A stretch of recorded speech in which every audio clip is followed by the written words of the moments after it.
নমস্কাৰ, মই আনিছুৰ সকলোকে মোৰ নতুন ভিডিঅ'লৈ স্বাগতম জনাইছোঁ।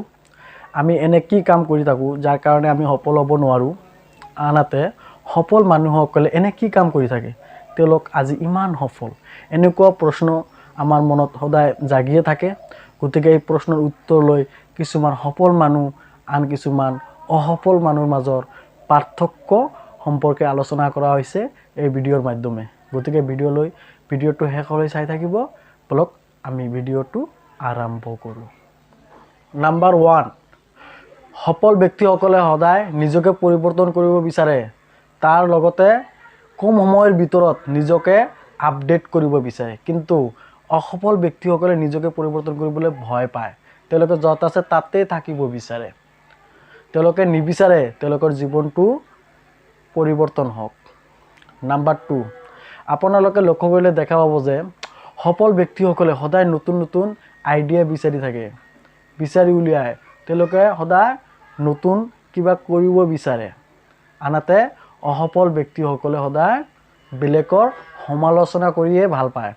বেলেগৰ সমালোচনা কৰি থাকে আৰু বেলেগৰ বেয়া কথাবোৰ কৈ ফুৰে। নাম্বাৰ 3, আপোনালোকে লক্ষ্য কৰিলে দেখা পাব যে সফল ব্যক্তিসকলে যদি কোনো কামত ব্যৰ্থ হয় তেওঁলোকে নিজকে দোষাৰোপ কৰে। আনহাতে অসফল ব্যক্তিসকলে যদি কোনো কামত ব্যৰ্থ হয় তেওঁলোকে বেলেগক সমালোচনা কৰে, বেলেগক দোষাৰোপ কৰে। নাম্বাৰ 4, সফল ব্যক্তিসকল সদায় নিজে সফল হোৱাৰ পিছত বেলেগক সফল হোৱাত সহায় কৰে।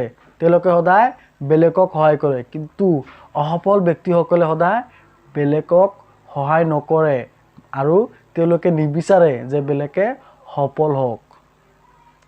নাম্বাৰ 5, সফল ব্যক্তিসকলে সদায় নতুন বস্তু সম্পৰ্কে জানিব বিচাৰে। যে সৰু সুৰা বস্তুটো কিবা থাকিব পাৰে সেইটো বিচাৰি উলিয়ায়।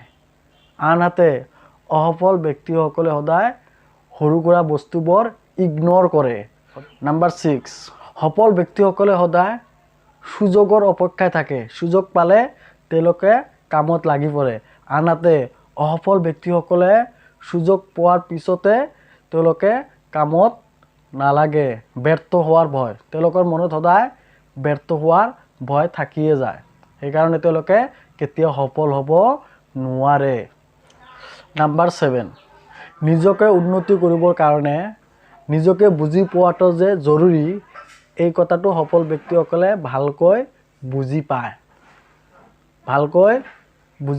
নিজৰ ভাল লগাৰ ওপৰত যে গুৰুত্ব দিব লাগে এই কথাটো সফল ব্যক্তিসকলে বুজি পায়। কিন্তু অসফল ব্যক্তিসকলে সদায় নিজৰ ওপৰত গুৰুত্ব নিদিয়ে। তেওঁলোকৰ বেলেগৰ চাই এটা কাম আৰম্ভ কৰে, পিছত অসফল হয়। নাম্বাৰ 8, সফল ব্যক্তিসকলে সদায় কমকৈ কথা কয়। তেওঁলোকে এটা কথা ক'লে ভাবি চিন্তিহে কথা কয়। তেওঁলোকে বক্তাৰ কথা মনোযোগেৰে শুনে, শুনাৰ পিছত তাৰপিছতহে উত্তৰ দিয়ে। আনহাতে অসফল ব্যক্তিসকলে সদায় অদৰকাৰী কথাবোৰ কৈ থাকে।